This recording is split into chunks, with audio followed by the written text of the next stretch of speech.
नमस्कार। बहुत सारे व्यूअर्स मुझे कमेंट करते रहते हैं कि मेरी जन्म कुंडली में ये ग्रह इस घर में है, सूर्य दशम में है या केतु यहाँ पर है और दूसरे ग्रहों की कंजंक्शन है, तो ये जो गोचर आप बता रहे हैं इसका ट्रांजिट जो है इस पर्टिकुलर ग्रह का, चाहे कोई भी ग्रह हो, उसका असर मेरे कुंडली में क्या आएगा। तो इन बातों को जानने के लिए समझना ज़रूरी है, चाहे आप मेरा चैनल के वीडियोस देखें ज्योतिष के या किसी भी ज्योतिष के अगर आप वीडियोस देखते हैं जो कि बेस्ड होता है ट्रांजिट ऑफ प्लैनेट्स पे, यानी गोचर ग्रहों के गोचर पे कि वो किस घर से गुजर रहे हैं, किस घर पे एस्पेक्ट डाल रहे हैं वगैरह वगैरह। तो इन बातों को गौर से समझ रहे हैं, आप किसी भी ज्योतिष का देख लीजिए, लेकिन आप उस गोचर को अपनी जन्म कुंडली से कैसे रिलेट करेंगे और क्या क्या मॉड्यूलेशंस यानी मॉडिफिकेशंस जो बदलाव है, यानी जो अलग अलग चीज़ें निकल करके आती है आपकी जन्म कुंडली से खास करके, वो क्या क्या हो सकती है। क्योंकि एक तरफ कहीं मैं बहुत अच्छा बता रहा हूँ और आपके जन्म कुंडली के वजह से वहाँ पे बहुत सारी लिमिटेशंस नज़र आ रही है या कोई डिस्प्यूट नज़र आ रहा है या कोई हानि नज़र आ रही है, या वहीं पे अगर पॉजिटिव साइड में एग्जांपल लें तो कि अगर मैं नेगेटिव भी बता रहा हूँ, यानी अगर फाइनेंशियल कैश फ्लो की बात हो रही है किसी भी ट्रांजिट कुंडली में, प्रेडिक्शन आप अलग अलग ज्योतिष का सुनते हैं, तो वहाँ पे कोई ज्योतिष आपको नेगेटिव बता रहा है, लेकिन ग्रहों की आपकी जन्म कुंडली में उस पर्टिकुलर ग्रह की, फॉर एग्जांपल बृहस्पति है, बृहस्पति को ले लीजिए, अगर बृहस्पति छठे में है, आठवें में है, 12वें में है, तो नेगेटिवली आप सुनेंगे। ज़्यादातर 99% ज्योतिष आपको बता देंगे बिल्कुल क्लियर और फेस पे कि आपकी फाइनेंशियल पोजीशन एक साल के लिए अच्छी नहीं रहने वाली है। लेकिन अब ये अच्छी नहीं रहने वाली जो है इसका भी रेंज है, डिफरेंट है कि किन जातकों पे बहुत कम अच्छी नहीं रहेगी, बहुत किन जातकों के लिए बहुत ज़्यादा अच्छी नहीं रहने वाली है, यानी बिल्कुल ख़राब रहने वाली है। तो इन बातों को समझना ज़रूरी है। अब किसी का कर्क राशि में छठे में है तो वहाँ पे इफ़ेक्ट्स, उसके इम्पैक्ट जो हैं वो बदल जाते हैं। तो किसी भी ज्योतिष चैनल को आप वॉच करते हैं उसमें आप अपनी कुंडली को लगाते हैं और उस कुंडली को आप गोचर को उस कुंडली पे डाल करके अगर देखेंगे तो आपको खुद ये आ जाएगा बहुत हद तक। इस वीडियो का जो मेरा पर्पस है वो मकसद ये है कि आप जहाँ तक हो सके खुद से समझ पाएं। जिन गोचर के वीडियोस को आप देखते हैं अलग अलग ज्योतिष के, चाहे मेरे चैनल पे फॉलो करते हैं, तो आप अपनी जन्म कुंडली पे स्वयं खुद ही लगा करके उसको देखिए कि आपके ग्रह इस महीने में क्या बोल रहे हैं। मैं एक पर्टिकुलर घर को, या कोई भी ज्योतिष एक पर्टिकुलर घर में जब किसी ग्रह का गोचर होता है तो वो अलग अलग पॉसिबिलिटीज़ आपको बताते हैं कि यहाँ से ये हो सकता है, ये हो सकता है, ये हो सकता है, 4-5 चीज़ें बताते हैं। लेकिन आप पे कौन सी चीज़ ज़्यादा लागू होगी वो आपके बर्थ चार्ट पे डिपेंड करता है। तो उसी को रिलेट करने का मैं यहाँ पे, देखिए पूरा ज्ञान सारा ज्योतिष तो नहीं समझाया जा सकता, लेकिन यहाँ पे हाईलाइटेड कुछ टिप्स यानी कुछ ऐसे फंडामेंटल रूल्स मैं आपको शेयर कर रहा हूँ जिससे आप बहुत हद तक अपने जीवन यात्रा को समझ सकेंगे, अपने लाइफ के पर्पस को और जो इवेंट्स आपके साथ लाइफ में हो रहे हैं उसको समझ सकेंगे। नहीं तो आप हमेशा शिकायत करते रह जाएंगे कि हमारे ज्योतिष ने तो ये बोला था, उनके चैनल पे तो ये लिखा हुआ था, या उन्होंने फलान ने ये बोला था और मेरे साथ हो उसका उल्टा रहा है। तो क्रिटिसाइज़ करने से अच्छा है ज्योतिष को थोड़ा सा अगर पहले और मानने से ज़्यादा अगर जान लें, यानी समझ लें कि क्या क्या रूल्स हैं आपकी जन्म कुंडली के विषय में, उसको क्या सेट करके आपको रखना है कि गोचर को आप जब फेंकेंगे उसके ऊपर, यानी उसके ऊपर सुपर इम्पोज करेंगे, जब डालेंगे गोचर के ग्रहों को किसी भी कुंडली में, अपने जन्म कुंडली में, जो भी व्यूअर हैं, तो उसका क्या असर निकल करके आएगा। तो ये एक कंबाइंड एनालिसिस, विश्लेषण बोलते हैं आपकी जन्म कुंडली के ऊपर गोचर का। तो मैं यहाँ वीडियो को ज़्यादा लंबा नहीं खींचूंगा, पर्पस है कि आप ज़्यादातर अपनी कुंडली लगा करके खुद ही देख सकते हैं। अगर आपके पास जन्म कुंडली नहीं है तो आप गूगल पे जा करके किसी भी एस्ट्रोलॉजी के सॉफ्टवेयर पे अपना date of birth, time of birth और प्लेस ऑफ बर्थ डालेंगे तो आपकी जन्म कुंडली बन जाएगी। और यहाँ पे जो लिखा होगा, जहाँ फर्स्ट हाउस ये है यानी एसेंडेंट, तो ये आपके लग्न की राशि होगी। तो यहाँ पे मैं मामला बहुत कॉम्प्लिकेट नहीं करूँगा, बहुत सिंप्लीफाइड वे में, जो बहुत डीप ज़्यादा नहीं जाऊंगा, क्योंकि एक बेसिक रूल्स फॉलो करके जो बातें निकल के या समझी जा सकती है फंडामेंटल तरीके से, एक बहुत सुलझे हुए तरीके से, उस चीज़ को मैं पेश करूंगा बहुत सिंप्लीफाइड और आसान तरीके से।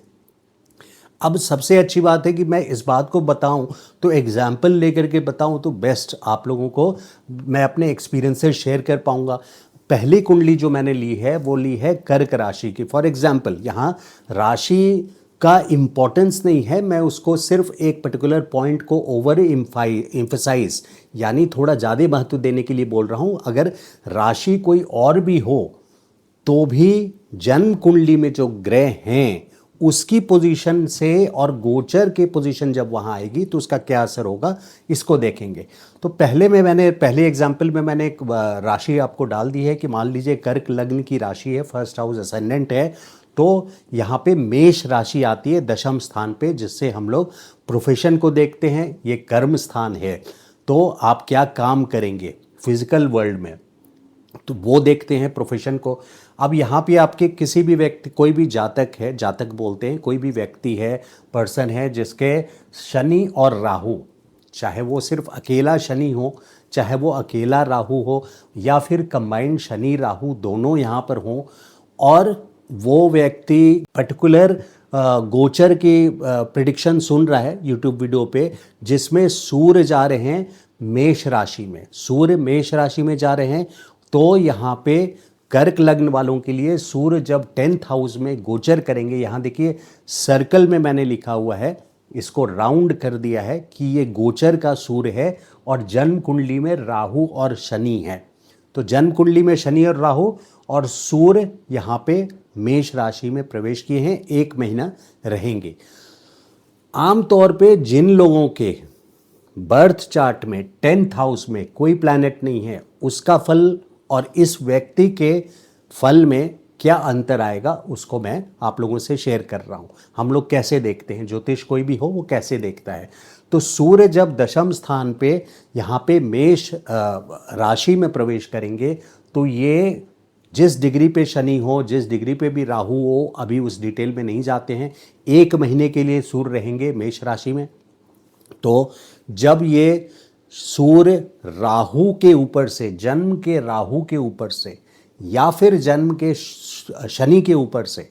ये ट्रांजिट होगा इनका, या बल्कि जब ये शनि, जन्म के शनि के 4-5 डिग्री 6 डिग्री पहले जब पास आ जाएंगे, वहीं से, अभी शनि का एग्जाम्पल पहले लेता हूँ, वहीं से कोई ना कोई एक डिस्प्यूटेबल सिचुएशन बना देंगे, क्योंकि शनि और सूर्य का कॉन्फ्लिक्ट यानी आपस में इन दोनों का झगड़ा रहता है, जिसके वजह से गोचर का सूर्य, जहां आप मेरा वीडियो देखेंगे, मैं ये नहीं देख रहा कि आपकी जन्म कुंडली में शनि या राहु है, या मैं ही नहीं, कोई भी ज्योतिष आपकी पर्सनल कुंडली तो नहीं देखता, तो वो सूर्य के यहाँ आपको मेष राशि में दिग्बली सूर्य हैं, यानी बहुत अच्छे पोजीशन पे, दिग्बली डायरेक्शनल स्ट्रेंथ है इनका, उच्च राशि में है, एग्जॉल्टेशन में है। आपके लिए प्रोफेशनल मंथ बहुत इम्पॉर्टेंट रहने वाला है, ये बताया जाएगा किसी भी वीडियो में। लेकिन अगर आपके जन्म कुंडली में कोई ग्रह हैं यहाँ पे, खास करके अगर कोई क्रूर ग्रह हैं, तो ये ध्यान देने वाली बात है। क्रूर ग्रहों में से मैंने शनि और राहु का एग्जाम्पल लिया है यहाँ पे। तो सूर्य का गोचर जब शनि के ऊपर से जाएगा और प्रोफेशनल हाउस में ये चीज़ हो रहा है, तो इससे ये पता चलता है कि यहाँ पे प्रोफेशनल लाइफ में मैनेजमेंट से, अथॉरिटी से, गवर्नमेंट से, या फिर किसी, शनि क्या है, ये लेबर क्लास है, वर्कफोर्स है, या आम जनता है जो ऑफिस के आपके बाकी स्टाफ हैं, उनसे आपका डिस्प्यूट होने के संभावना बन जाती है। यानी मैनेजमेंट का डिस्प्यूट, सूर्य क्या है, मैनेजमेंट का डिस्प्यूट यहाँ आम वर्कर्स के साथ। शनि क्या है, मासेस, आम जनता, आम स्टाफ बोल लीजिए, ओवरऑल वर्किंग फोर्स जो है एक पर्टिकुलर कंपनी की। तो यहाँ पे एक डिस्प्यूटेबल पोजीशन बन जाएगा। तो जहाँ पे आप गोचर की प्रिडिक्शन में, मंथली प्रिडिक्शन में आप किसी भी ज्योतिष का सुन रहे हैं कि यहाँ पे सूर्य बहुत अच्छा आपको 1 महीना professional rise, royalty, command, authority, ये सब मिलने वाला है, प्रमोशन मिलने वाला है, वहीं आप फेस एक्चुअली क्या करते हैं आपकी जन्म कुंडली के वजह से, कि आपने तो बोला था कि बहुत अच्छा रहेगा, ट्रांजिट चार्ट में, लेकिन ज्योतिषाचार्य जी यहाँ तो एक मेरा झगड़ा हो गया ऑफिस में, और वो मैनेजमेंट से अच्छा खासा पॉलिटिक्स के कारण टकराव हो गया। तो हम अगर ज्योतिष जानते हैं तो पहले से ये देख सकते हैं कि सूर्य जो कि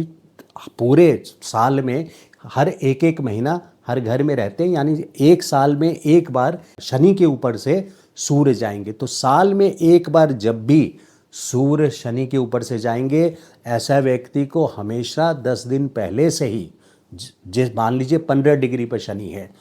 तो जब 5 डिग्री पर ही सूर्य चला जाए मेष राशि में, तो वो डायरेक्शनल स्ट्रेंथ है, दिग्बली है, उच्च है, ये सब पॉजिटिव पॉइंट्स को अपने बैक ऑफ द माइंड में रख ले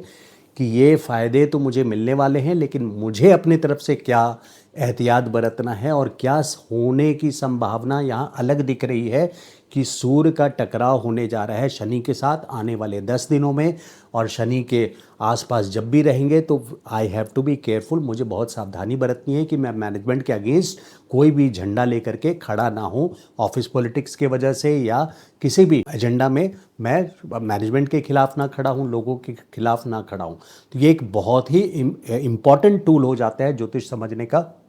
कि आपके जन्म कुंडली के ऊपर से गोचर का ग्रह जब भी ट्रांजिट करता है, यानी उसके ऊपर से जब भी गुजरता है, तो ये बड़े इवेंट्स को ट्रिगर करता है। अब कितना बड़ा वो इवेंट होगा, वो हैपनिंग जो होगी, वो जो भी सिचुएशन बनेगी, वो कितनी बड़ी बनेगी, तो कौन से फास्ट मूविंग प्लैनेट्स है, कौन से स्लो मूविंग प्लैनेट्स है, उस पर भी डिपेंड करता है। जैसे शनि 29.5 साल, मोटा मोटी आप समझिए 30 साल, तो शनि का गोचर किसी भी जन्म के ग्रह के ऊपर से बहुत गहराई से और बहुत डीप रूटेड होता है, क्योंकि वो 30 साल में एक बार आते हैं। सूर्य यहाँ पे 1 साल में आते हैं, लेकिन फिर भी इनकी इम्पोर्टेंस है। तो मैं सब कुछ कवर नहीं कर सकता। यहाँ पे अब फिर वापस आते हैं इसी सब्जेक्ट पे कि शनि के ऊपर से सूर्य का गोचर डिस्प्यूटेबल सिचुएशन बना रहा है। अगर शनि ना हो, किसी के जन्म कुंडली में सिर्फ राहु है, तो राहु क्या है, वो किसी रूल को राहु बोलते हैं। राहु दशम में दुनिया आपके बस में, राहु जिसके 10 में दुनिया आपके बस में, ये सब बोलते हैं कि राहु 10th हाउस में आपका एम्पायर खड़ा कर देता है, बहुत अच्छे लेवल पे आपको ले जाता है, मटेरियल सुख सब कुछ देता है, प्रोफेशनल सक्सेस देता है। लेकिन वहीं पे हर साल में एक बार जब भी सूर्य का गोचर मेष राशि में होगा, तो आप सारे वीडियोस में ये आमतौर पे सुनेंगे कि 10th हाउस में जब सूर्य की पोजीशन, यहाँ मेष राशि मैंने लिया है, तो 10th हाउस में वैसे भी जा रहे हैं बिना मेष राशि के भी, तो भी सूर्य वहाँ दिग्बली होते हैं, यानी स्ट्रांग होते हैं। आपको एक रॉयल्टी, कमांड, कंट्रोल की सिचुएशन फील होती है ऑन ग्राउंड। और जैसे एग्जॉल्टेशन में है, यहाँ पे मैंने राशि डाल दी कि मेष राशि है, तो सूर्य जब मेष राशि में जाएंगे तो और भी स्ट्रेंथ उनकी स्ट्रांग हो जाती है, एग्जॉल्टेशन पोजीशन पे हो जाती है। लेकिन चूँकि राहु यहाँ बर्थ चार्ट में है इस व्यक्ति के, तो ये बगावती है, यानी ये एक रिबेल है, अपने आप में विद्रोही है, और ये पूरे रूल्स को, ये अपने आप में सूर्य जो है ये मैनेजमेंट है। अब यहाँ पे 2 लोग मिल रहे हैं, एक रिबेल और एक स्वयं मैनेजमेंट। यानी एक तरह से आप बोल सकते हैं कि एक यूनियन लीडर राहु और एक मैनेजमेंट, कंपनी का डायरेक्टर हो, सीईओ हो, तो इन दोनों के जब टेबल पे बैठेंगे 2 लोग कुर्सी मिला करके, तो इनके यहाँ पे कुछ ना कुछ कॉन्फ्लिक्टिंग व्यूज़, कंट्रोवर्शियल नहीं, कंट्रोवर्शियल से भी ऊपर, कंट्रोवर्शियल तो ये है ही राहु, कंट्रोवर्शियल से ऊपर उठ करके कॉन्फ्लिक्ट में डेवलप हो जाएगा जब भी सूर्य साल में एक बार जन्म कुंडली के राहु के ऊपर से गुजरेंगे। अब ये ज़रूरी नहीं है, मैंने यहाँ प्रोफेशन का एग्जाम्पल दिया कि ये प्रोफेशनल लाइफ में ही हो सूर्य, क्योंकि यहाँ पे राहु 10th हाउस में है। अब राहु कुंडली में जहाँ भी हो,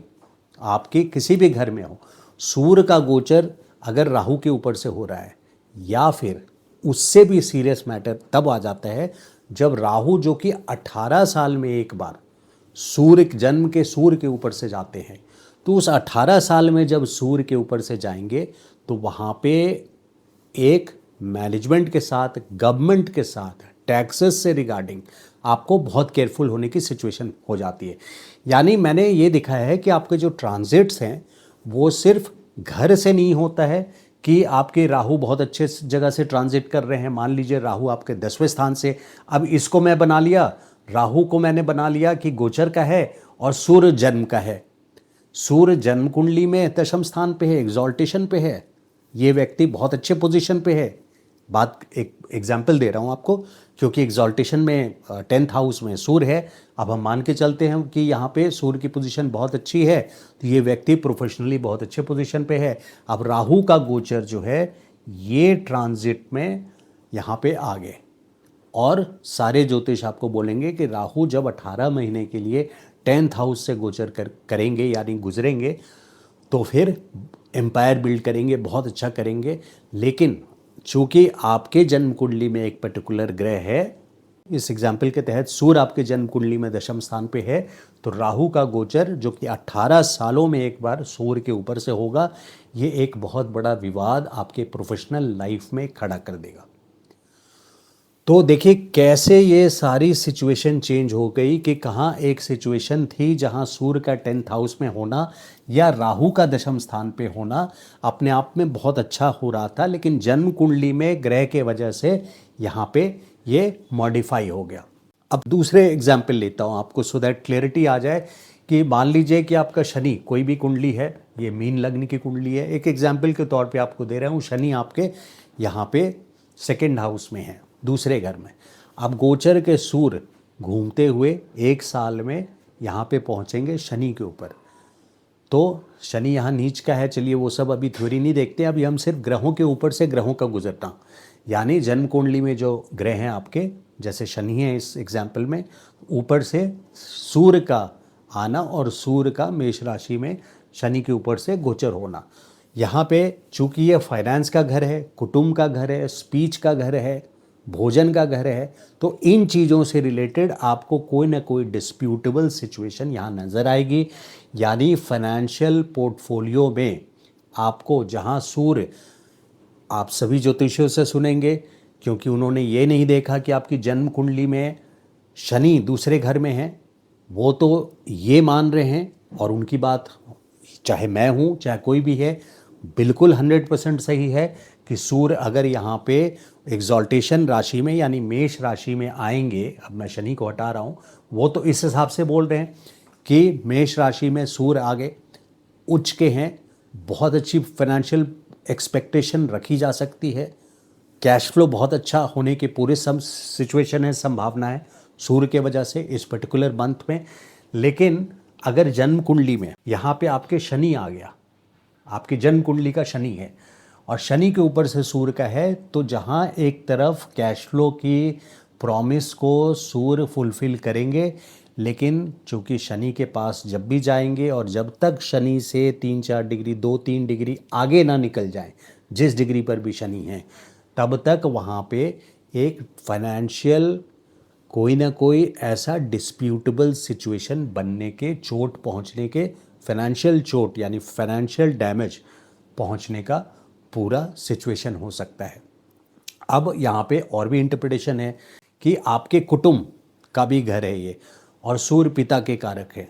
तो जन्म के शनि के ऊपर से सूर्य का गोचर पिता के साथ विवाद, स्पीच का भी घर है ये, तो यहाँ पे विवाद वाली सिचुएशन आपके पिता के साथ, या फिर सूर्य कारक है मैनेजमेंट का, अथॉरिटी का, गवर्नमेंट का, सीनियर्स का, इन लोगों के साथ आपकी यहाँ पे बननी नहीं है। तो कुल मिला के जो मैं कहना चाह रहा हूँ अपने एग्जाम्पल्स में कि जन्म कुंडली के ग्रहों के ऊपर से गोचर के कोई भी ग्रह गुजरते हैं, उन पीरियड्स को उस मंथ में आप पर्टिकुलरली केयरफुल रहिए कि यहाँ पे कोई बड़ा इवेंट आपके साथ होने वाला है। और ज़रूरी नहीं है कि हर महीने बड़ा ही हो। अब चंद्रमा गुजर रहा हो जो कि 2-2 सवा 2 दिन में हर राशि या हर घर से गुजरते हैं, तो वो माइनर फ्लक्चुएशन करते हैं, बहुत हल्का सा उसका फील देके जाते हैं, लेकिन आपको शायद उस बात का एहसास ना हो जब तक कि आप लाइफ को और ज्योतिष को मिला करके बहुत डीपली स्टडी ना करें। तो जो स्लो मूविंग प्लैनेट्स है उनका खास करके जब जन्म कुंडली के ऊपर के ग्रहों से स्लो मूविंग प्लैनेट्स है, जैसे राहु है फॉर एग्जांपल, भाई शनि है, बृहस्पति है, राहु है, केतु है, इनके तो बहुत बड़े असर आएंगे क्योंकि ये तो सारे स्लो मूविंग प्लैनेट्स है। और फिर दूसरे नंबर पे आ जाते हैं मंगल है, सूर्य है, ये सब मंगल 1.5 साल में, सूर्य 1 साल में, तो ये असर भी होता है। तो यहाँ पे एक डिस्प्यूटेबल। अब तीसरे एग्जाम्पल पे आ जाते हैं। देखिए तीसरा एग्जाम्पल, मैंने कोई भी राशि नहीं रखी है यहाँ पे। किसी के जन्म कुंडली में अगर 7वें घर में गुरु है और गोचर के गुरु के कारण बृहस्पति, जन्म कुंडली में राहु है 7वें घर में, मैरिज का हम देख रहे हैं, और गोचर का गुरु 7वें घर में आया। आपने वीडियो किसी भी ज्योतिष का सुना कि 7वें घर को जब भी बृहस्पति देखेंगे, चाहे वो यहाँ से देखें 1 2 3 4 5, पांचवी दृष्टि से, या फिर लग्न से देखें, या फिर खुद बृहस्पति 7वें घर में गोचर में आ जाएं, तो मैं जन्म कुंडली की बात नहीं कर रहा हूँ, गोचर में ट्रांजिट के मूवमेंट वाले बृहस्पति आपके 7वें घर में 1 साल के लिए जाएंगे, लेकिन जन्म कुंडली में वहाँ राहु है, तो शादी के चांसेस तो ये ज़रूर करा देंगे कि जिनकी शादियां नहीं हुई है, प्रपोजल्स ढूंढ रहे हैं, उनके लिए ये पर्टिकुलर 1 ईयर हर ज्योतिष से आप सुनेंगे कि वो बहुत फेवरेबल टाइम है जब शादी होने की संभावना पूरी है। 1 साल के अंदर शादी होने के पूरे चांसेस हैं, अच्छे प्रपोजल्स भी आएंगे। लेकिन चूंकि यहाँ राहु है और बृहस्पति राहु के ऊपर से गुजरेंगे, तो कोई ना कोई ये गुरु चंडाल बन जाता है, गुरु चंडाल वाला असर आ जाएगा। गुरु चंडाल क्या है? एक बदनामी भी आपके माथे लग जाएगी। जब भी बृहस्पति राहु के ऊपर से गुजरते हैं तो गुरु चंडाल का असर देते हैं, और वो लाइफ में कहाँ जाके असर करेगा? चूँकि ये शादी के घर में है, इसलिए शादी से रिलेटेड कोई ना कोई कंट्रोवर्शियल चीज़ हो सकती है, होने की पूरी संभावना है, जिसमें मैं बोलता हूँ, मैं अपना एक्सपीरियंस शेयर कर रहा हूँ कि be careful of your spouse. अपने स्पाउस से यानी पति या पत्नी से सावधान रहिए, और हो सके आपस में दोनों की बनती है तो आप दोनों के लिए यह लागू होगा कि आप लोग अपने दोनों व्यक्ति केयरफुल रहें, क्योंकि अच्छे अच्छे की मति भ्रष्ट करते मैंने देखा हुआ है ग्रहों को। आप लाख पहले ज्योतिष समझ लें, जान लें, लेकिन ये ग्रहों का ट्रांजिट्स जो है आपके वातावरण को बदल देता है, जिसके कारण आपकी रियलिटी चेंज होने लगती है और आपकी जजमेंट चेंज होने लगते हैं। खैर डीप फिलॉसफी में हम नहीं जाएंगे। तो जुपिटर का ट्रांजिट, अगर यही चीज़ यहाँ हो रहा होता तो वो प्रोफेशन से रिलेटेड होता, अगर वही चीज़ अगर 5वें घर में है तो बच्चों से रिलेटेड हो रहा है। तो इस तरह से अलग अलग लाइफ के डिपार्टमेंट्स में अगर राहु के ऊपर से बृहस्पति का गोचर है तो वो देखा जा सकता है। अब देखिए अगला एग्जाम्पल पे आते हैं, यानी ये चौथा एग्जाम्पल है मेरा, चार्ट 4 है। किसी के जन्म कुंडली में शनि है, जन्म कुंडली की बात कर रहा हूँ, अभी गोचर की नहीं। जन्म कुंडली में शनि है, राहु है, सूर्य है 12वें घर में, और गोचर में शनि आ गए, यानी मैं यहाँ लिख रहा हूँ शनि, शनि गोचर के आगे या राहु गोचर के आगे, जो कि 30 साल में एक बार आपके 12वें स्थान पे आएगी। तो 12वें स्थान पे शनि जब भी कुंडली में जाते हैं तो लोग कट ऑफ हो जाते हैं, यानी अपने समाज से अलग अलग हो जाते हैं, कट ऑफ रहना अच्छा करते हैं, फील करते हैं, डिटैच्ड, यानी उनको ज़्यादा मोह माया से उनको ऐसा लगता है जैसे संन्यास ले लें। संन्यास का घर भी है 12वां घर, है ना, खर्चे का घर भी है, बंधन भी है, यानी जेल भी यहाँ से देखा जाता है, हॉस्पिटल भी देखा जाता है। तो अब यहाँ एक सिचुएशन देता हूँ कि गोचर के शनि, मैं सूर्य, जन्म के सूर्य और जन्म का राहु किसी का हो, और गोचर का शनि इसके ऊपर से आ जाए, जन्म के सूर्य और राहु के ऊपर, तो यहाँ पे एक जेल जाने तक की नौबत आने की पूरी संभावना बन जाती है। क्योंकि सूर्य अपने आप में मैनेजमेंट है, राहु रिबेलियन है, पहले ही ये कॉम्बिनेशन बहुत कंट्रोवर्शियल है, यानी आपस में कॉन्फ्लिक्टिंग है। और शनि जैसे ग्रह जब जाएंगे 2.5 साल के लिए, तो इस कॉम्बिनेशन को जब भी जाएंगे ज़िंदगी में 12वें घर में, तो इस कॉम्बिनेशन को पूरी तरह से एक्टिव कर देंगे। और ये वहाँ पे पता चलता है कि ये बंधन दोष भी बनता है। बंधन दोष मतलब जेल जैसी सिचुएशन भी यहाँ आ सकती है। अगर जन्म कुंडली में सूर्य और राहु यहाँ मैनेजमेंट से मैनेजमेंट क्या, आपके लाइफ मतलब किसी भी गवर्नमेंट रिलेटेड मैटर्स से ये व्यक्ति यहाँ पे शनि का गोचर अगर फेस होता है और सूर्य राहु दोनों हैं यहाँ पे, अगर सिर्फ राहु हैं, सूर्य हटा दिया मैंने, अब गवर्नमेंट का फीचर हटा दिया, मैनेजमेंट का फीचर हटा दिया, अब सिर्फ राहु है, तो भी ये जन्म के राहु के ऊपर से शनि का गोचर पिशाच बाधा, जो वर्ड यूज़ है क्लासिकल बुक्स में ज्योतिष के, उसमें पिशाच बाधा बनता है। तो यानी बहुत बड़ी प्रॉब्लम यहाँ पे खड़ी होगी, एक्सपेंसेस से रिलेटेड भी, और उसके अलावा कोई ना कोई लाइफ इवेंट में। अभी मोटा मोटा आप समझ के चलिए, क्योंकि सब कुछ एक बार में समझ जाने से बहुत ज़्यादा कन्फ्यूजन हो जाएगा। तो एक बेसिक रूल समझ लीजिए कि जिस व्यक्ति का शनि 12th हाउस में जा रहा हो 12वें घर में, लेकिन जन्म के कोई क्रूर ग्रह नहीं है, तो उसके लिए फिर भी एक टॉलरेबल फेज होगा। लेकिन जिस व्यक्ति के क्रूर ग्रह हैं 12th हाउस में, चाहे वो छठे में हो चाहे 8वें में हो, 6, 8, 12 में, अब ये मत बोलने लगिए कि शनि छठे घर में अच्छा होता है। यहाँ मैं एग्जाम्पल्स देने की कोशिश कर रहा हूँ, समझाने की कोशिश कर रहा हूँ। बिल्कुल शनि छठे घर में अच्छा होता है कॉम्पिटिशन्स के लिए, अभी हम उन डिस्कशंस में नहीं जाते हैं। तो 8, 12 में, 6, 8, 12 में कोई जन्म के क्रूर ग्रह हैं तो खास करके केयरफुल रहिए कि आपके ऊपर उस समय औरों के मुताबिक, यानी उसी राशि के और लोग जो हैं, जो वीडियो देख रहे हैं आपके वाले, चाहे मेष से लेके मीन तक जो भी राशि हो आपकी, लेकिन 6, 8, 12 में ट्रांजिट्स हो रहे हैं, ग्रहों का उस पर्टिकुलर महीने में गोचर हो रहा है, या कभी भी उस पर्टिकुलर ईयर में हो रहा है। अगर बृहस्पति, शनि, राहु, केतु जो बड़े टाइम रहते हैं, तो जिनके जन्म कुंडली में ग्रह नहीं हैं 6, 8, 12 में, वो फिर भी एक बार को बच के निकल जाते हैं। लेकिन जिनके क्रूर ग्रह हैं खास करके 6, 8, 12 में, उनके लिए ज़्यादा चैलेंजिंग हो जाता है। इस बात को ध्यान रखिए। अब यहाँ पे सबसे ज़्यादा किस ट्रांजिट से फ़र्क ज़्यादा इम्पैक्ट आता है उसका लेते हैं। शनि 30 साल में, 29.5 साल में एग्जैक्ट बोलें तो शनि का 29 साल में। अब ये सूर्य मान लीजिए कि कहीं भी हो सूर्य, अगर सूर्य यहाँ हो छठे में, और ये मान लीजिए किसी वजह से कुंभ लग्न की कुंडली है, सूर्य सप्तमेश है और छठे में चला गया और शनि का गोचर यहाँ होने वाला है, इस व्यक्ति के मैरिड लाइफ में प्रॉब्लम आने वाली है। अगर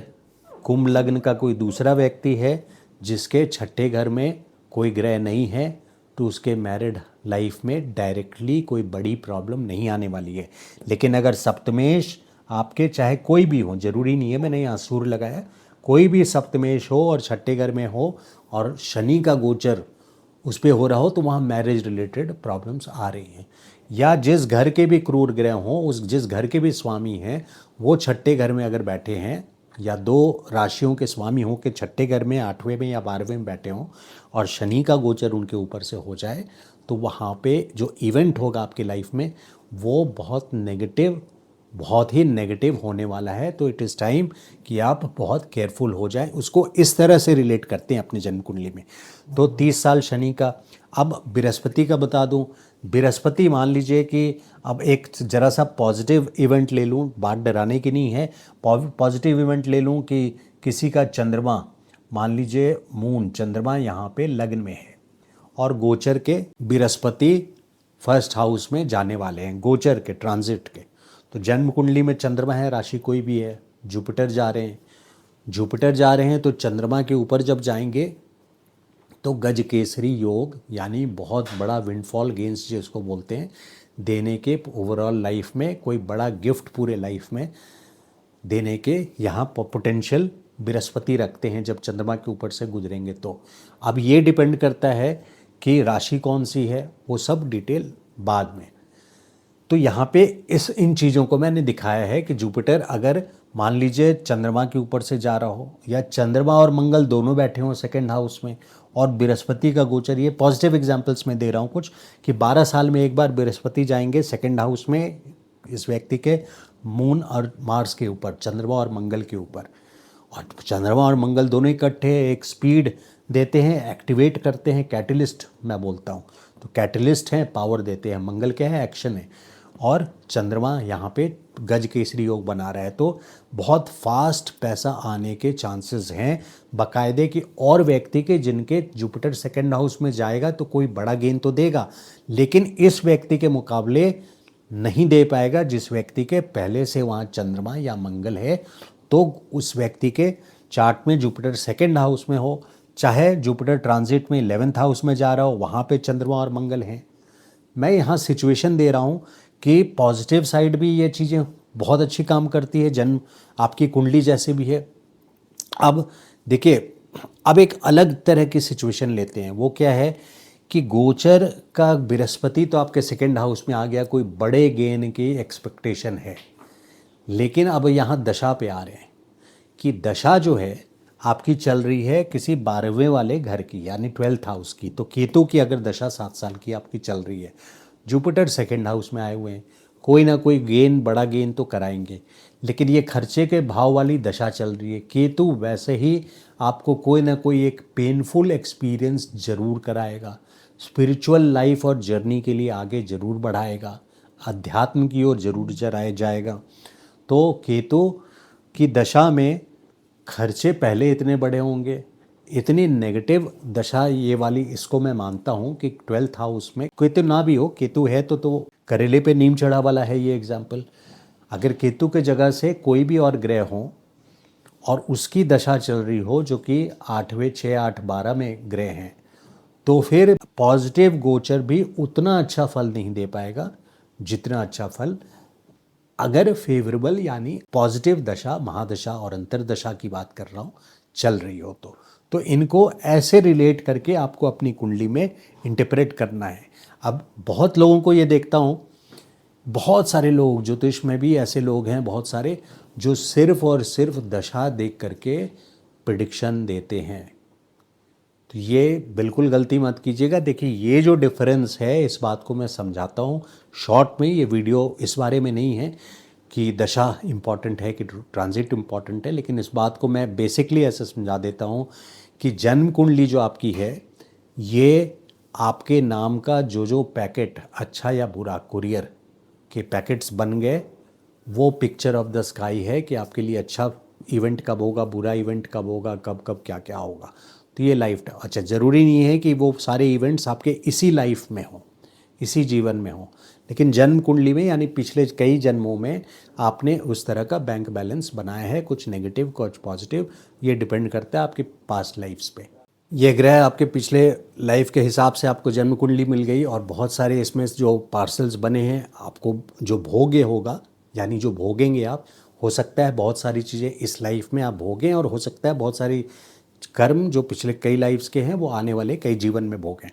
तो ये तो वो प्रॉमिस ऑफ द स्काई है आपका, एक एक्सरे की पास्ट लाइफ्स का रिपोर्ट है, report card of your school of your past life. लेकिन अब दशा आ गई कि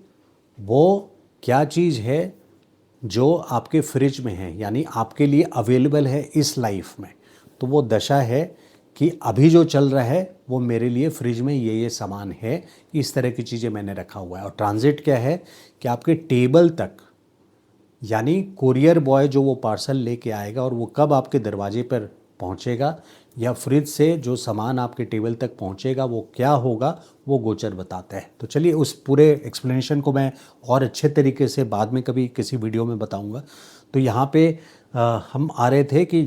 दशा पॉजिटिव है कि नेगेटिव है,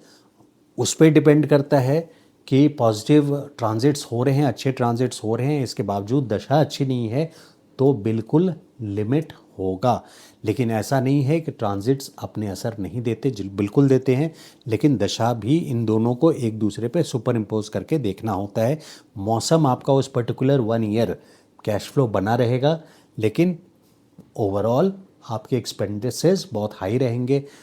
मौसम आपके क्या रहेगा, बृहस्पति सेकंड हाउस में कैश फ्लो कंटिन्यूस बना के रखेंगे या कोई ना कोई बड़ा कैश फ्लो आपको इस पर्टिकुलर 1 ईयर में आपको ज़रूर देंगे। लेकिन चूँकि केतु की दशा 7 साल की चल रही है, इसके वजह से खर्चे आपके इतने होंगे कि वो आपको सारा यहाँ पे ख़त्म कर देंगे। जो बड़ा पेमेंट आएगा या पेमेंट मीन्स जो बड़ा इनकम आपकी आएगी, कैश फ्लो आएगा, वो भी आपके लग जाएंगे। अब उसी का एक और आखिरी एग्जांपल ले लेता हूँ कि चार्ट नंबर 8 में जो मैंने लिखा है कि अगर सपोज़ किसी का सूर्य 10वें स्थान पे जा रहा है, यानी गोचर की बात कर रहा हूँ, और आप किसी ज्योतिष का देख रहे हैं ट्रांजिट चार्ट, तो आपको बहुत अच्छी अच्छी बातें बोली जाएगी, जो कि बिल्कुल फैक्ट है, होता भी है। रॉयल्टी, अथॉरिटी, गवर्नमेंट, सीनियर आपके फेवर में रहेंगे, एक पोजीशन, जॉब अप्रेजल्स, ये सारी पॉजिटिव चीज़ें आपके साथ होने के पूरे चांसेस हैं। लेकिन जन्म कुंडली में आपके सूर्य अष्टम भाव पे बैठे हुए हैं। जन्म कुंडली में आपके अष्टम भाव यानी जन्म कुंडली में सूर्य की पोजीशन वीक है, तो फिर ट्रांजिट्स का असर मॉड्यूलेट होके, चेंज होके वहाँ वीक हो जाएगा। तो इस वाले एग्जाम्पल में सूर्य का गोचर 10वें स्थान से हो रहा है, यानी 10th हाउस, तो दिग्बली सिचुएशन आती है, सूर्य की डायरेक्शनल स्ट्रेंथ है। तो आपको जो ट्रांजिट के वीडियोस मिलेंगे उसमें बहुत फेवरेबल रिजल्ट शो कर रहा होगा। लेकिन जहां आपका किसी क्वेरी है कि किसी नेटिव का, किसी जातक का ये क्वेश्चन होता है कि क्या गवर्नमेंट जॉब मिलेगा कि नहीं, और वो पर्टिकुलर उस वीडियो को देख रहा हो जो सारे ज्योतिष से 10वें सूर्य का असर बताते हैं, तो यहाँ पे सूर्य उसके जन्म कुंडली में 8वें स्थान पे है, ये एक नेगेटिव बात हो जाती है। दूसरा कि शनि उसके 12वें स्थान पे है, और शनि की महादशा 19 सालों की चल रही है, तो यहाँ पे सूर्य गवर्नमेंट जॉब से रिलेटेड सक्सेस नहीं दिलाएंगे। तो इस बात को समझना जरूरी है कि जो लिमिटेशंस हैं गोचर में, उसको समझना जरूरी है। लिमिटेशन पूरी आपकी जन्म कुंडली पर होती है। उसके कुछ एग्जाम्पल्स और लेते हैं। अब देखिए, तो नक्षत्र और गंडांत, इस दो सब्जेक्ट पे, इस दो टॉपिक पे मैं अब बोलूँगा। अभी तक हमने देखा कि कैसे आपकी दशा से गोचर पे फर्क पड़ रहा है, आपकी जन्म कुंडली में जो ग्रह हैं अच्छे या बुरे जगह पे, उस पर असर पड़ रहा है, उससे असर पड़ रहा है। अब नक्षत्र की बात करते हैं। तो नक्षत्र में मान लीजिए कि अगर कोई ऐसा नक्षत्र है, राहु या केतु के नक्षत्र हैं, नक्षत्र हम ले लेते हैं, और गोचर आपके ऐसे नक्षत्र से हो रहे हैं। अगर केतु का मैं नक्षत्र ले लूं, यानी मूला नक्षत्र, कुंभ लग्न की कुंडली है, और मूला नक्षत्र इस वाले एग्जाम्पल में मूला नक्षत्र यानी धनु राशि आपकी यहाँ पड़ जाएगी। अगर कुंभ लग्न की कुंडली है, मैं यहाँ लिख देता हूँ कुंभ लग्न की धनु। अब चंद्रमा का जो गोचर है 11वें स्थान पे, ये हम ट्रांजिट प्रेडिक्शन में इसको बहुत अच्छा मानते हैं कि 11वें घर से ट्रांजिट हो रहा है। भाई धनु राशि है, बृहस्पति की राशि से 11वें जो धन स्थान है वहाँ से ट्रांजिट हो रहा है, तो बहुत फेवरेबल पोजीशन पे है। लेकिन कुंभ लग्न की कुंडली में वो लोग कैसे इंटरप्रेट करें, तो उनके लिए ये आ जाता है कि मूल नक्षत्र पहले 13 डिग्री 20 मिनट यहाँ पे पड़ रहा है। अब मैं नक्षत्रों की बात कर रहा हूँ, मूल से एक एग्जाम्पल लिया है, केतु की कोई भी नक्षत्र आप पकड़ सकते हैं। तो मूल नक्षत्र अगर यहाँ पे 13 डिग्री 20 मिनट है, और चंद्रमा का गोचर पहले एक दिन 12 डिग्री क्रॉस करते हैं चंद्रमा अप्रॉक्सीमेटली, तो जिस दिन ये केतु के नक्षत्र में रहेंगे, और इंस्पाइट ऑफ, हालांकि इस बात से कि 11वें घर से फेवरेबल ट्रांजिट है, लेकिन यहाँ पे उनके लिए ये एक पर्टिकुलर दिन का, जब वो मूल नक्षत्र से ट्रांजिट करेंगे पहले 13 डिग्री 20 मिनट, तो वहाँ पे उनके लिए ये नेगेटिव डे होगा, नेगेटिव इवेंट्स को जन्म देगा, क्योंकि नक्षत्र के रोल यहाँ आ जाते हैं। उसी तरह से अगर महादशा कोई आपकी चल रही है और कोई भी केतु के नक्षत्र में बैठा हुआ ग्रह है, केतु के नक्षत्र कौन कौन से हैं, अश्विन है, मगा है और मूल नक्षत्र है। तो अगर एक एग्जाम्पल दे रहा हूँ, आप इसको राहु के नक्षत्र को भी बोल सकते हैं कि राहु के नक्षत्र में बैठा हो, तो वहाँ पे आपके ट्रांजिट की प्रिडिक्शन चेंज हो जाती है, क्योंकि जन्म कुंडली में एक पर्टिकुलर नक्षत्र में जहाँ चैलेंजेस बोला जा रहा है, मैं सिर्फ केतु के नक्षत्र का एग्जाम्पल नहीं दे रहा हूँ, अब एग्जाम्पल दे रहा हूँ मान लीजिए आर्द्रा नक्षत्र में। आर्द्रा नक्षत्र में कोई आपके जन्म के ग्रह हैं, उसकी दशा चल रही है और ट्रांजिट्स बहुत अच्छे बता रहे हैं रिजल्ट, लेकिन आर्द्रा में चूंकि आर्द्रा की दशा चल रही है और ट्रांजिट्स में आप बहुत अच्छा सुनेंगे, लेकिन इसके बावजूद स्कैंडल्स यानी कुछ ना कुछ उठा पटक, up and down, sudden up and down आप जरूर देखेंगे, क्योंकि आर्द्रा नक्षत्र जो है वो राहु का नक्षत्र है, आर्द्रा, स्वाति और शतभिषा। तो आर्द्रा खास करके यहाँ पे ऐसा नक्षत्र हो जाता है जहाँ पे अगर कुंभ लग्न की कुंडली है तो आर्द्रा नक्षत्र यहाँ आ जाएगा, यानी मिथुन राशि यहाँ आ जाती है। तो पंचम स्थान पे आर्द्रा नक्षत्र का होना, पंचम स्थान पे। अब पंचम में भी मैं पॉजिटिव बोल रहा हूँ क्योंकि गोचर के हिसाब से पंचम स्थान बहुत अच्छा है, 5th हाउस। लेकिन चूंकि वो पर्टिकुलर महीना में एक दिन, 27 दिनों में एक दिन आर्द्रा नक्षत्र से चंद्रमा का ट्रांजिट होगा, उस पर्टिकुलर एक दिन में उसको बहुत केयरफुल रहने की ज़रूरत पड़ेगी। हालांकि मंथली वीडियोस में मैं ही क्या, बहुत सारे जितने ज्योतिष का आप सुनेंगे, चंद्रमा का अगर पंचम से ट्रांजिट है तो वो आपके लिए फेवरेबल बताएंगे, इसलिए इस चीज़ का भी ध्यान रखना है। तो चंद्रमा का गोचर हो आर्द्रा नक्षत्र से तो उस पर्टिकुलर दिन में आर्द्रा नक्षत्र में कोई ऐसा ग्रह है आपका जिसकी दशा चल रही है, तो वहाँ पे ट्रांजिट्स के जो असर हैं उसको रिलेट करके, उसको कंबाइन करके ही एनालिसिस निकाला जाता है। क्योंकि डीपर फाइनर एनालिसिस जो होता है, यानी ग्राफ जो बनता है, वो विश्लेषण जो बनता है, वो आपके नक्षत्रों को भी देख करके बनता है। तो कौन से नक्षत्र का ग्रह की दशा चल रही है या किस नक्षत्र से गोचर हो रहे हैं ग्रह, उस पर भी पूरी तरह से ये प्रिडिक्शंस निर्भर करता है। अब गंडांत की पोजीशन पे आ जाते हैं। गंडांत क्या चीज़ है? देखिए, बहुत सारे लोग, मैं शायद ही किसी ज्योतिष को सुना होगा गंडांत के बारे में बात करते हुए। ये ज्योतिष का एक बहुत इम्पॉर्टेंट सब्जेक्ट है और मैं स्पेशली इस बात को हाईलाइट करना चाहता हूँ। गंडांत, अब यहाँ पे अगर कुंभ लग्न की ही कुंडली का एग्जाम्पल मैं दोबारा दे दूँ तो ये देखिए, 4 यहाँ आ जाएगा, धनु यहाँ आ जाएगा। गंडांत क्या है? चूंकि ये 12 हो जाएगा, ये 1 हो जाएगा, यानी मेष राशि यहाँ आ जाएगी। तो वाटर और फायर साइन के बीच के जो डिग्रीज हैं, यानी वाटर साइन के, यानी मीन राशि के आखिरी पहला गंडांत जो पड़ता है वो ये आखिरी 3 डिग्री मीन राशि में और 3 डिग्री 20 मिनट और पहले 3 डिग्री 20 मिनट मेष राशि में। तो जब भी बड़े ग्रह, अब इस केस में कुंभ के केस में शनि लग्नेश है,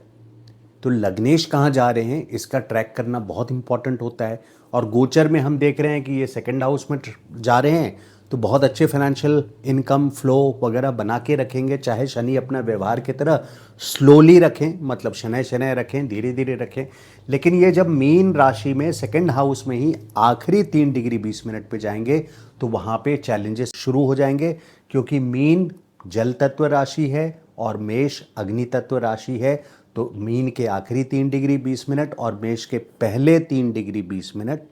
तो ये 6 डिग्री 40 मिनट का ये गंडांत के डिग्रीज हैं। इस बात को ध्यान रखिए कि ये गंडांत के डिग्रीज आ जाते हैं। गंडांत इसको बोलते हैं जहां बहुत इंटेंस रिजल्ट्स मिलते हैं, जहां चैलेंजेस आपको आना ही है, आते ही हैं। ये आपके पुराने जन्म के कर्म का बहुत इम्पॉर्टेंट डिग्रीज होता है जिसको आप रिपे करते हैं, या कुछ गुत्थियां आपको ऐसी दी जाती है जो पिछले जन्म में आपने बहुत अच्छे से सुलझाए नहीं या राइट डिसीजंस नहीं लिए, उसका दोबारा से वातावरण आपको दिया जाता है सो दैट इस लाइफ में आप उसको सुलझा करके लेट गो। क्योंकि गंडांत का मतलब होता है कि यहाँ एक हिंदी वर्ड तो ये है कि गंडांत मतलब 2 घरों के बीच का जो दंड है, यानी यहाँ पे ये बॉर्डर है। तो और गांठ, जैसे एक नॉट होता है रस्सी का, उस तरह का होता है। आप जितना उससे लड़ने की कोशिश करेंगे वो उतना ही टाइट होता चला जाता है।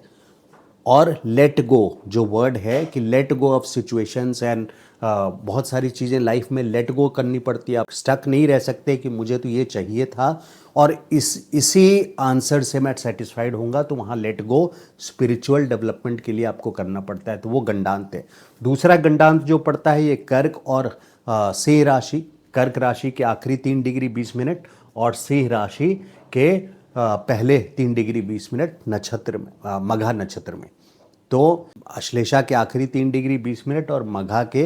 पहले 3 degree 20 minute, 6 degree 40 minute total है। यहाँ भी ये 2nd गंडांत है, दूसरा गंडांत है। बहुत इंटेंस रिजल्ट्स मिलते हैं। चूँकि देखिए अब शनि वाले हैं तो 2.5 साल एक घर में रहते हैं। शनि बहुत धीरे धीरे मूव करेगा इन डिग्रीज से, तो ये यहाँ मूव करेंगे। बृहस्पति वाले के भी बहुत धीरे धीरे मूव करेंगे। तो एक लंबा सा असर उनको लाइफ में इन ड्यूरेशन में, जब वो इस 6 डिग्री 40 मिनट से ट्रांजिट कर रहे हो, तो बहुत सारे चैलेंजेस को फेस करना पड़ेगा। और तीसरा और आखिरी गंडांत जो होता है ये वृश्चिक और धनु राशि, स्कॉर्पियो के आखिरी 3 डिग्री 20 मिनट ज्येष्ठ नक्षत्र में, और यहाँ मघा नक्षत्र धनु के जो पहला है उसके शुरुआत के 3 डिग्री 20 मिनट, तो ये भी 6 डिग्री 40 मिनट। गोचर के चंद्रमा हो या गोचर का कोई भी ग्रह हो, अगर इन डिग्री से ट्रांजिट कर रहा है तो यहाँ पे उस पर्टिकुलर दिन या मंथ, जैसे मान लीजिए कि शुक्र है 22 से 23-24 दिन आपको, हालांकि पूरे वो तो एक घर में रहते हैं, लेकिन इस पर्टिकुलर सूर्य है तो 6 डिग्री 40 मिनट यानी 6 दिन 6.5 दिन के आसपास आपको चैलेंजेस में डालेंगे, क्योंकि वो एक दिन में 1 डिग्री जाते हैं, इसलिए मैंने निकाला कि 6.5 दिन के आसपास उन ड्यूरेशन में मैनेजमेंट से, अथॉरिटी से केयरफुल रहने वाली सिचुएशन होगी जब भी कुंभ लग्न के चार्ट में सूर्य इस आखिरी डिग्री पे आते हैं। ये कर्म स्थान है, मैं यहाँ पे कर्म स्थान में ट्रांजिट्स में बोलूँगा और सारे ज्योतिष बोलेंगे कि कर्म स्थान पे सूर्य का जाना दिग्बली है, बहुत अच्छे आपको रॉयल्टी मिलेगी, लेकिन ये जब आखिरी 3 डिग्री 20 मिनट पर पहुँचेंगे वृश्चिक में, यानी यहाँ पे ज्येष्ठा नक्षत्र आ जाता है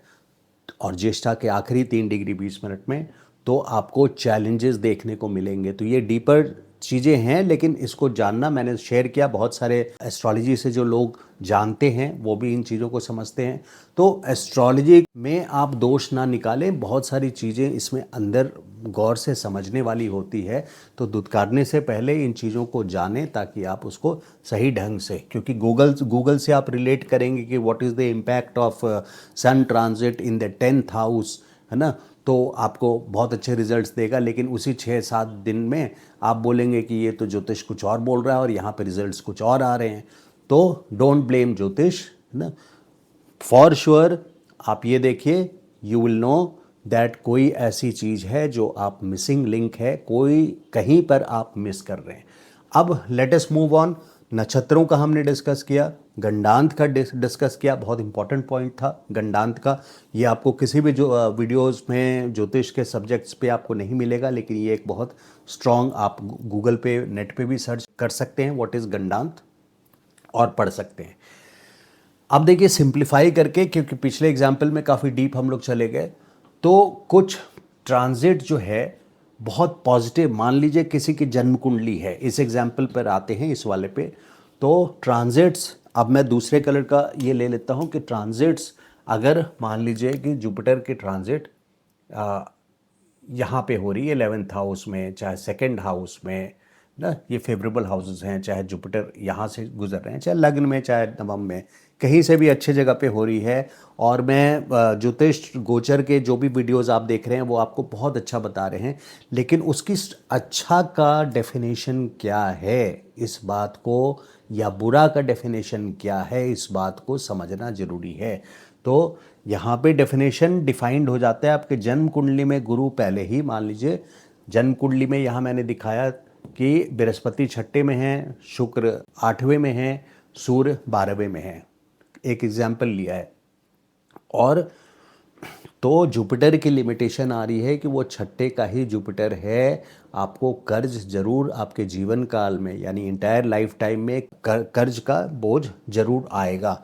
तो यहाँ पे जुपिटर फाइनेंशियल गेन्स जो दे सकते हैं, जितना अच्छा दे सकते हैं, उसकी लिमिटेशन हो जाएगी ट्रांजिट के जुपिटर 11th हाउस से या 2nd हाउस से, क्योंकि आपके बेसिक जुपिटर की जो है, और अगर ये मकर राशि का हो गया यानी नीच राशि, तो इस केस में फिर और ज़्यादा रिजल्ट्स कॉम्प्रोमाइज्ड हो जाएगी, यानी जितने अच्छे रिजल्ट्स आपको ट्रांजिट्स में बताया जा रहा है,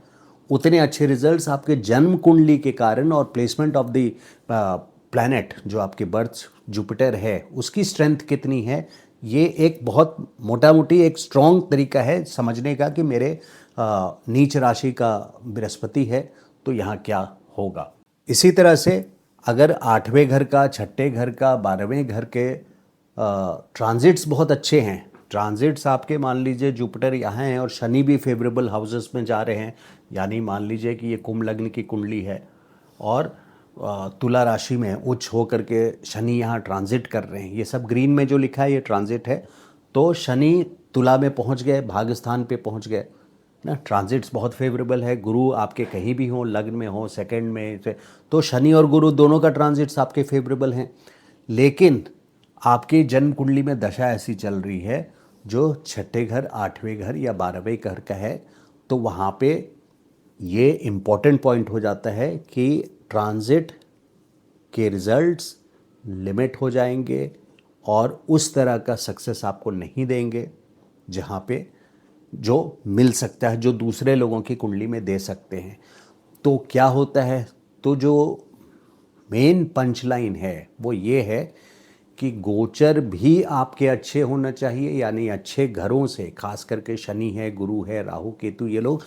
अच्छे, ये सारे ग्रह अच्छे घरों से गोचर कर रहे हों। फिर बाकी के 5 ग्रह भी अच्छे घरों से गोचर अगर कर रहे हों और साथ में दशा भी अच्छी चल रही है, बहुत अच्छी, गुरु में चंद्रमा चल रहा है फॉर एग्जांपल, और गुरु का इसी केस में ले लेते हैं कि अगर अब दूसरा केस ले लीजिए कि सूर्य की दशा चल रही है, सूर्य आपके यहाँ पे मेष राशि में ट्रांजिट के सूर्य आ गए, तो इसको जो बेनिफिट मिलेगा इस जातक को जिसके पंचम में सूर्य है और सूर्य यहाँ आ रहे हैं, तो इसके लिए ट्रांजिट का इम्पैक्ट मल्टीफोल्ड होगा, बहुत अच्छे रिजल्ट्स देंगे। या फिर मान लीजिए कि यहाँ पे बृहस्पति जा रहे हैं, बृहस्पति इसके भाग्य स्थान पर हैं और बृहस्पति, ये मिथुन लग्न की कुंडली है, एक एग्जाम्पल दिया,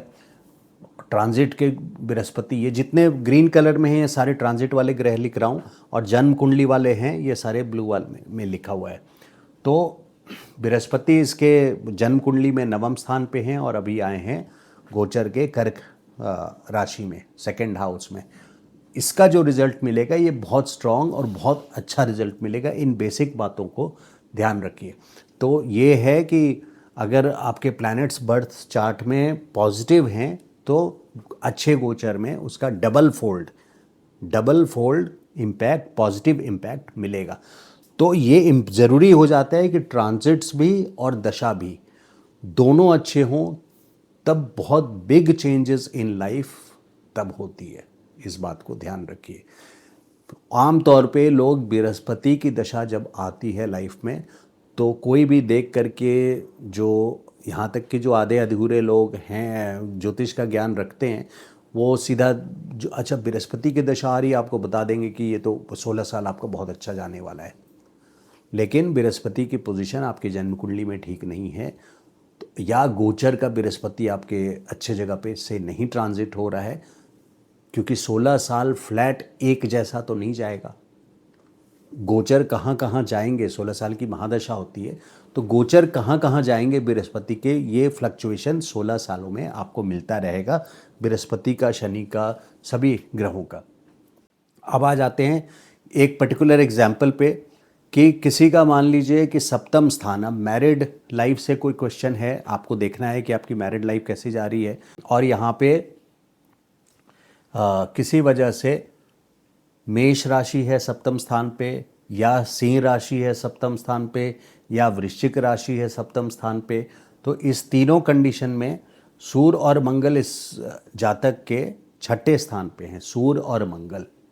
अब शनि जब भी गोचर में इसके ऊपर से आएंगे, शनि का गोचर मैंने बना दिया यहाँ पे, शनि का गोचर सप्तमेश के ऊपर से, यानी अगर सिंह राशि है सप्तम स्थान पे तो सूर्य यहाँ छठे, यानी अपने घर से 12वें घर में, अपने स्थान से 12th हाउस में, छठे घर में,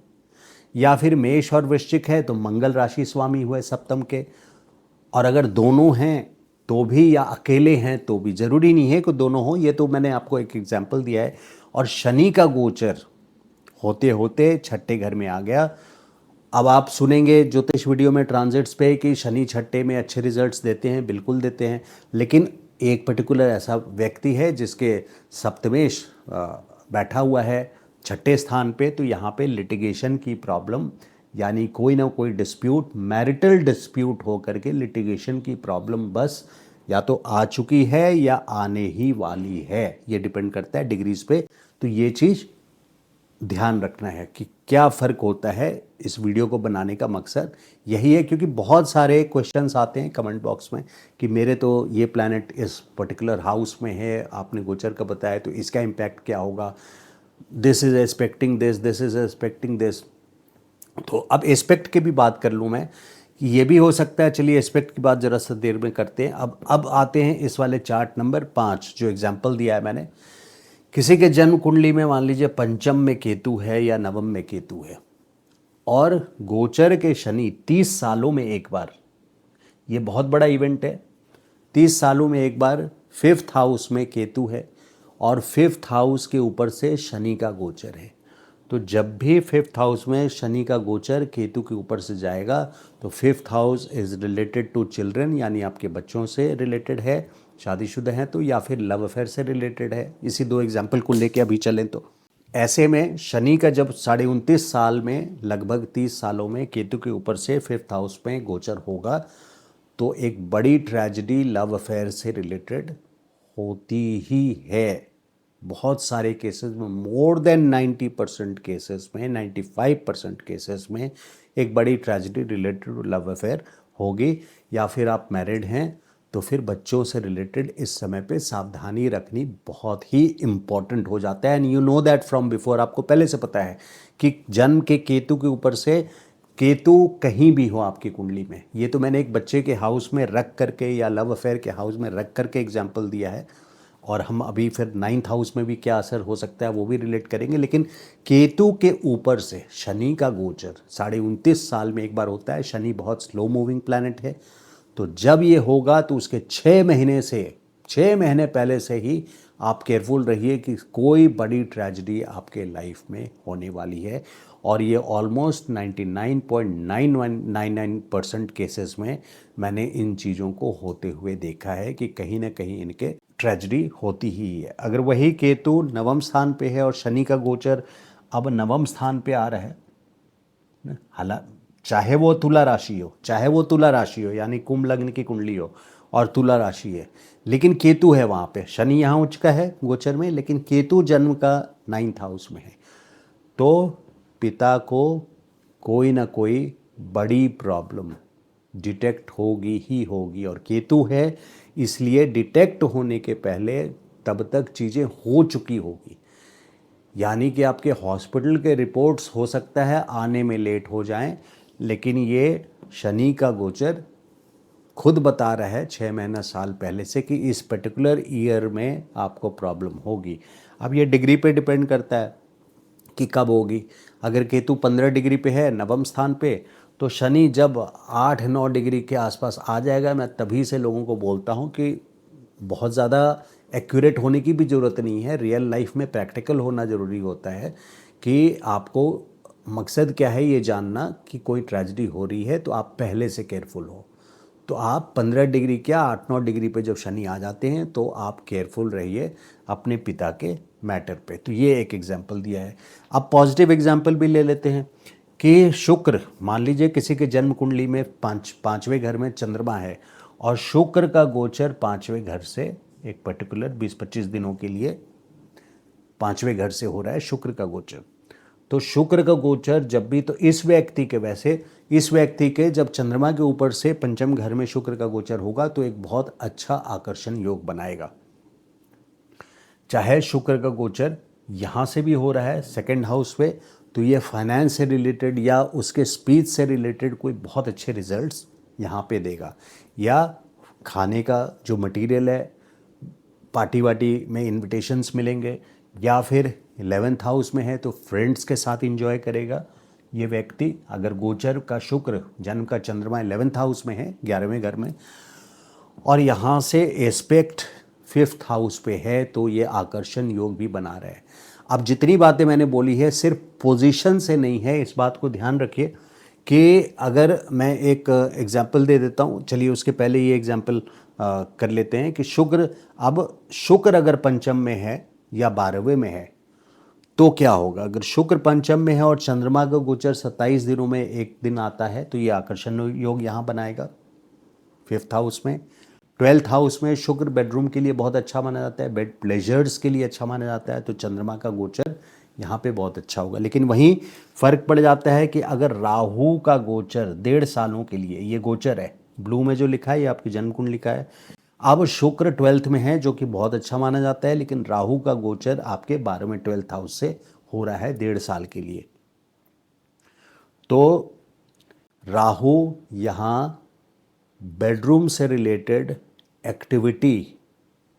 से रिलेटेड कोई ना कोई स्कैंडल जरूर करवाएगा, क्योंकि राहु का गोचर शुक्र के ऊपर से हो रहा है। अगर वही चीज़ यहाँ पे सूर्य हम लिख देते हैं, किसी के जन्म कुंडली में 12वें घर में सूर्य है, तो वो गवर्नमेंट से कराएगा, मैनेजमेंट से कराएगा, क्योंकि ये दोनों, उसकी बात हम लोग पहले कर चुके हैं। तो शुक्र में बेडरूम से रिलेटेड, शुक्र के ऊपर से 12वें स्थान पे राहु का गोचर कोई बेडरूम से रिलेटेड स्कैंडल जरूर करवाएगा। अब मैं सिर्फ यहाँ पे उसी पर्टिकुलर ग्रह के ऊपर से की बात नहीं कर रहा हूँ, मैं यहाँ पे ये बोल रहा हूँ कि किसी व्यक्ति के अगर शनि का गोचर आपके मान लीजिए 6ठे घर से है और जन्म का सूर्य आपके 12वें घर में है, तो यहाँ से सीधा एस्पेक्ट है। उस टाइम भी आपको केयरफुल रहना है, और ख़ास करके अगर ये मान लीजिए 15 डिग्री पे है, तो शनि जब 15 डिग्री से 4-5 डिग्री पहले होंगे, यानी डायरेक्ट डिग्री वाइज भी ऑपोजिशन होने वाला है। डिग्री वाइज भी, यहाँ सिर्फ घर के हिसाब से नहीं, घर में तो आपको पहले से केयरफुल रहना ही है, लेकिन प्रिसाइसली कब होगा, एग्जैक्टली टाइमिंग के हिसाब से कब होगा वो इवेंट, तो शनि जब degree wise, same degree wise जिस डिग्री पे आपके 12th के प्लैनेट हैं उस डिग्री वाइज होते हैं, तो ये चाहे कहीं भी हो। ये मैंने एक नेगेटिव एग्जाम्पल दिया है, पॉजिटिव एग्जाम्पल में भी इसी चीज़ को ले सकते हैं कि अगर चंद्रमा मान लीजिए आपके 3rd हाउस में है और बृहस्पति आपके 9वें स्थान से, तो बृहस्पति की दृष्टि सीधे चंद्रमा के ऊपर पड़ेगी। तो पोजीशन प्लैनेट्स की एस्पेक्ट कहाँ पड़ रही है, उसकी दृष्टि किसके साथ वो कंजंक्ट है, ये सारी बातें बहुत इम्पॉर्टेंट हो जाती है ज्योतिष में समझने की। और ज्योतिष को ब्लेम करने से पहले, बहुत सारे लोग ब्लेम करते हैं, उसको डीपली जानना ज़रूरी है। आई होप कि इस वीडियो में आपको अपने जन्म कुंडली पे, जन्म कुंडली के दशा पे गोचर को कैसे लगाना है, काफ़ी एक बेटर क्लैरिटी पहले से ज़्यादा अच्छे तरीके से आप देख पाएंगे। अगर अभी भी आपके कोई क्वेश्चंस हैं तो मोस्ट वेलकम है कमेंट बॉक्स पे। मैं देखना चाहूँगा कि किस तरह के आप लोगों के क्वेश्चंस हैं, ताकि मैं ज़्यादा से ज़्यादा इन्वॉल्व होके उनको आंसर दे सकूं और जो वीडियो का कंटेंट बना है उसको क्लेरिफाई कर सकूं। तो अगर मेरा ये वीडियो अच्छा लगा हो तो लाइक एंड शेयर ज़रूर कीजिएगा, और बेल आइकन को ज़रूर प्रेस कीजिए, और चैनल को सब्सक्राइब नहीं किया है तो please subscribe to the channel. Thank you so much. नमस्कार।